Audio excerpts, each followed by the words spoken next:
घा नंबर, गा नंबर, घा और चा और छा, इन सभी में हमें ज्ञात करना है क्या ये एक गुणनखंड है या नहीं है, इसका भाग करके हमें बताना है। तो यहाँ पर एक चीज होती है बेटा कि यदि आपका भाग पूरा पूरा चला जाता है यानी शेषफल अगर शून्य आता है तो हमारा एक गुणनखंड है, और अगर शेषफल शून्य के अतिरिक्त और कुछ भी आता है तो यहाँ पर एक गुणनखंड नहीं है। तो यहाँ पर भाग प्रक्रिया करके हमें बतानी है, संक्रिया करके बताना है कि भाग दे करके बताना है कि एक गुणनखंड है या नहीं है। तो सबसे पहले हम का नंबर जो आपके पास x प्लस 6 का भाग देना है x square minus x minus 42 में। तो जैसे आपने कल भी भाग दिए थे उसी प्रकार से भाग देना है। यहाँ पर x और यहाँ पर x स्क्वायर है, तो यहाँ पर घातों का जो अंतर है वो ये घात का अंतर है। अगर x ले लें तो x का गुणा x से करेंगे x स्क्वायर आ जाएगा और प्लस के हो जाएंगे 6x, ये माइनस ये कैंसिल हो जाएंगे। ये 6x भी माइनस के और ऊपर वाला भी x माइनस का, तो 6 और 1 कितना होगा 7x माइनस के 42। अब देखिए x से x लिखा है कि -7 नहीं है तो -7 को ले लेंगे, तो -7 एकम 7x और माइनस प्लस माइनस 7 4 46। तो ये आपका प्लस का हो जाएगा, ये प्लस का हो जाएगा, ये पूरा कैंसिल हो गया यानी शेषफल आपका जो है वो 0 है। तो यहाँ पर x plus 6 x square minus x minus 42 का एक गुणनखंड है।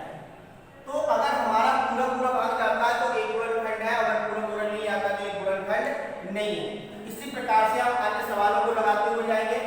जैसे कि आपके पास खा नंबर दे रखा है, यहाँ पर 4x माइनस 3 का भाग देना है 4x स्क्वायर माइनस के 13x माइनस के 12 में। तो सबसे पहले देखिए 4x माइनस 3 का भाग 4x square minus 13x minus 12 में देना है।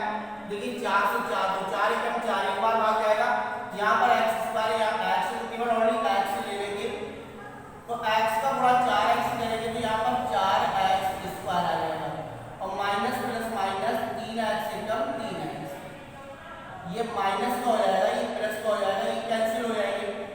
अब देखिए यहाँ पर 13 में से 3 चलेगा तो माइनस के 10x माइनस के 12। अब सबसे सोचने वाली बात है कि आपको 4 का भाग 10 में नहीं जाएगा, लेकिन फिर भी अगर उल्टा सीधा करके हम भाग देंगे भी तो इस तरीके से दे सकते हैं कि 4 × 5/2, 2 एकम 2, 2 दूनी 4, 2 पंचे 10 हो जाएगा ना। तो यहाँ पर कितना लेना है हमें माइनस के 5/2, तो माइनस के 5 अगर 2 ले लेंगे तो माइनस प्लस माइनस हो जाएगा, इसका गुणा 4x करेंगे तो यहाँ पर 10x आ जाएगा, फिर माइनस माइनस आपका प्लस हो जाएगा और 3 में जब 5/2 का गुणा करेंगे तो 3 5 15/2 आ जाएगा, तो यहाँ पर 15/2। अब इनको हम जोड़ घटा लेंगे, ये प्लस का ये माइनस का ये कैंसिल हो जाएंगे। अब देखिए माइनस के 12 है और माइनस के 15/2 है, तो 12 दूनी 24 और 24 में 15 और जोड़ लेंगे तो 24 और 15 होते 47, तो माइनस के 39/2 ये आपका शेष आ जाएगा। तो यहाँ पर पहली चीज तो भाग भी जा रही थी, तो यहाँ पर भाग भी दे दिया, भाग देने पर जो शेष आ रहा था वो शेष भी आ गया। तो कह रहा है कि 4x minus 3 4x square minus 13x minus 12 का एक गुणनखंड नहीं है, क्योंकि भाग पूरा पूरा नहीं है। फिर इसके बाद सवाल नंबर आपका तीसरा है, इसको रब कर देंगे।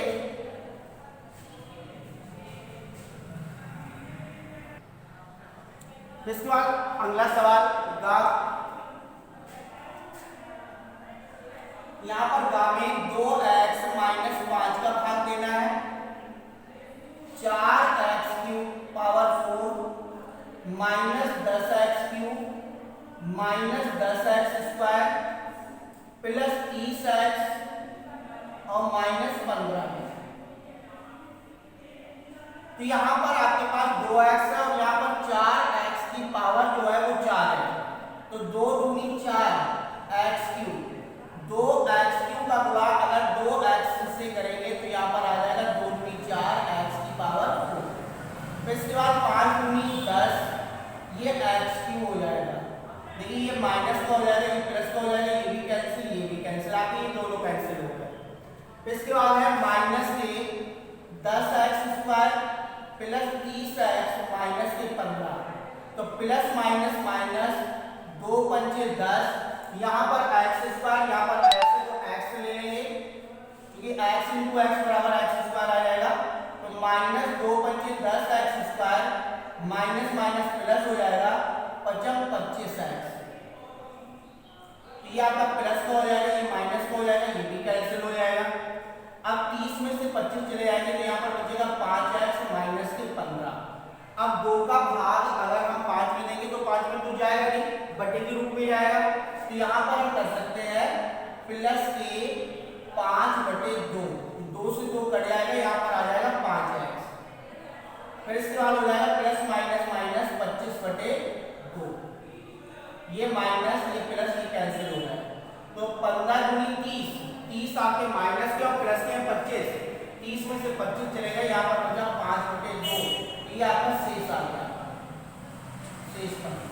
शेषफल जो है वो 5/2 है, तो यहाँ पर लिख सकते हैं कि 2x माइनस 5 4x की power 4 minus 10x³ minus 10x² plus 30x minus 15 का एक गुणनखंड नहीं है, क्योंकि यहाँ पर भी आपका शेष बच रहा है।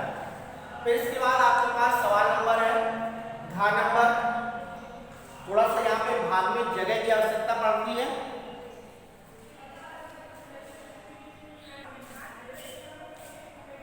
इसके बाद हम घ नंबर को लगाएंगे। आपका जो घ नंबर है उसमें भाग देना है 3z² प्लस 5 का, 6z की पावर 5 प्लस 15z की पावर 4 प्लस 16z³ और प्लस 4z²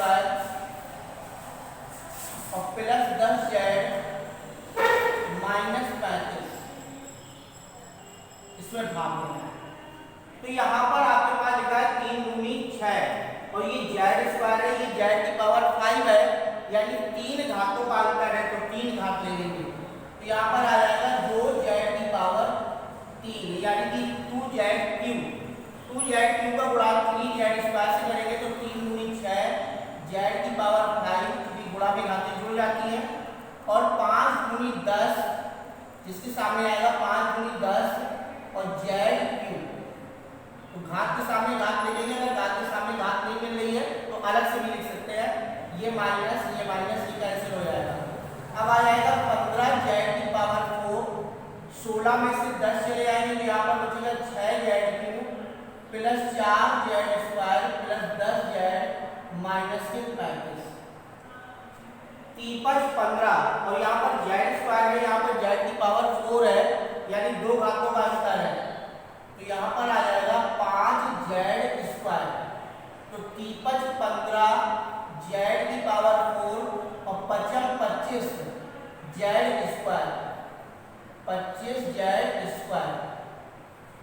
तो माइनस और माइनस ये कैंसिल हो जाएंगे, 6z³ 25 में से 4 चले गए, माइनस के 21z² प्लस के 10z माइनस के 35।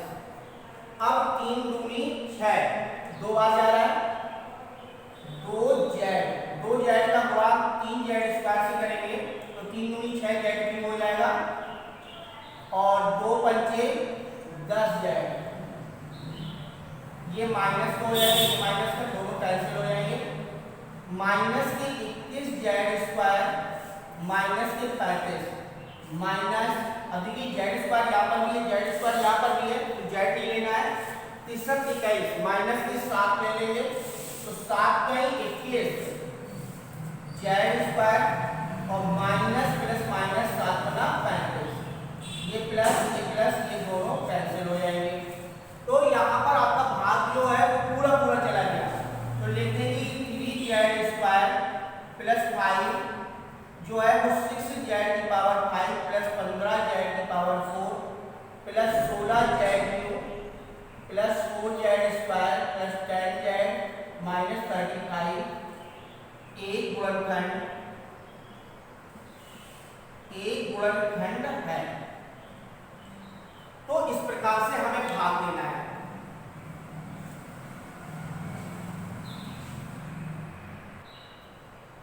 फिर इसके बाद अगला 4 नंबर है, छोटा सा सवाल है, x² प्लस 3 का भाग देना है x⁵ माइनस 9x। तो यहाँ पर x² है, यहाँ पर x⁵ है, यानी कि जो घातों का अंदर है वो 3 है, तो यहाँ पर x³ ले सकते हैं। x³ का गुणा x² करेंगे तो x⁵ और प्लस हो जाएगा 3x³ माइनस माइनस ही कैंसिल हो जाएगा, नई संख्या आ गई माइनस के 3x³ माइनस के 9x। अब माइनस के हम 3x ले लेंगे तो यहाँ पर हो जाएगा माइनस के 3x का गुणा x² से करेंगे तो x³ आ जाएगा माइनस प्लस माइनस 3 का 9x। तो ये आपका प्लस का हो जाएगा, ये भी प्लस का हो जाएगा, ये भी कैंसिल, ये भी कैंसिल। तो यहाँ पर दोनों कैंसिल हो गए, यानी कि भाग पूरा पूरा चला गया। तो लिख देंगे कि x² plus 3 x⁵ minus 9x का एक गुणनखंड है। फिर इसके बाद है 6 नंबर, यानी कि इस एक्सरसाइज का अंतिम सवाल है x² माइनस 1 का भाग देना है, x² माइनस 1 का भाग देना है x⁵ माइनस 1 में। तो सबसे पहले देखिए यहाँ पर है 2 घात, यहाँ पर है 6 घात, 4 घात का अंतर है, तो x⁴ ले लेंगे। तो यहाँ पर x⁴ का गुणा x² करेंगे तो x⁵ माइनस x⁴ एकम 2, तो माइनस प्लस ये कैंसिल हो जाएगा x⁴ माइनस 1। अब हम ले लेंगे x² प्लस के x² गुणा x² से करेंगे तो x⁴ माइनस x² एकम x², ये माइनस हो जाएगा, ये प्लस हो जाएगा, ये फिर कैंसिल हो जाएंगे x² माइनस 1। अब देखिए x² लिखा तो कितने बार जाएगा, एक बार, यहाँ पर 1, तो ये हो जाएगा x² और 1 एकम 1 माइनस प्लस, ये दोनों कैंसिल हो जाएंगे। तो यहाँ पर लिख देंगे कि x² माइनस 1 x⁵ माइनस 1 का एक गुणनखंड है। तो इस प्रकार से हमें इस एक्सरसाइज में भाग प्रक्रिया करके इनके भागफलों को ज्ञात करना है। कहीं पर आपको शेषफल बताना था या कहीं पर आपको ये बताना है कि ये गुणनखंड है या नहीं है। तो इस तरीके से इन सवालों को हमें लगाना है।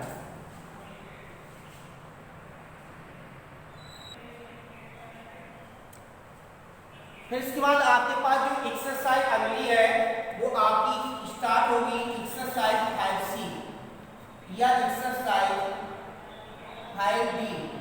इन एक्सरसाइजों में से महत्वपूर्ण आपको एक बात बता दें कि जैसे कि आपने 2 फार्मूले 7th क्लास में भी पढ़े हैं कि a प्लस b का होल स्क्वायर बराबर a² plus 2ab plus b square, और दूसरा फार्मूला पढ़ा था a माइनस b का होल स्क्वायर बराबर a² minus 2ab plus b square.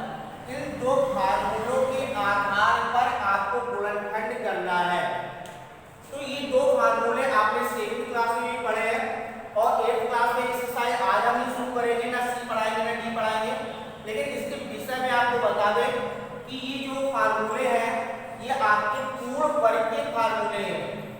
a² minus 2ab plus b square जो है वो a माइनस b का होल स्क्वायर है, यानी इसका पूर्ण वर्ग है, और a² plus 2ab plus b square जो है वो a प्लस b का होल स्क्वायर का पूर्ण वर्ग है।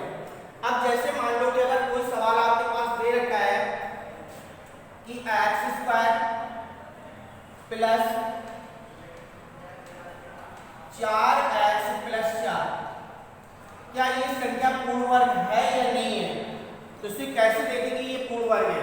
तो सबसे पहले देखिए आपके पास a का होल स्क्वायर है, माने x का होल स्क्वायर बन रहा है, फिर इसके बाद प्लस यहाँ पर 2 का होल स्क्वायर बन रहा है, और प्लस चूंकि प्लस लगा हुआ है तो 2 इंटू एक्स इंटू 2, इसका मिलान इसके बराबर अगर आता है, पहले पद का होल स्क्वायर हो, अंतिम पद का होल स्क्वायर हो, और इसके बाद अगर हम 2 इंटू पहला पद और दूसरे पद का जब गुणा करेंगे तो ये बीच का पद अगर हमारा सेम निकल आएगा तो ये पूर्ण वर्ग है। यानी यह पूर्ण वर्ग है किसका? तो a की जगह पर x है और b की जगह पर 2 है, तो x प्लस 2 का होल स्क्वायर हो जाएगा। तो इस पूर्ण वर्ग की सहायता से हमें अगली एक्सरसाइज को बताना है,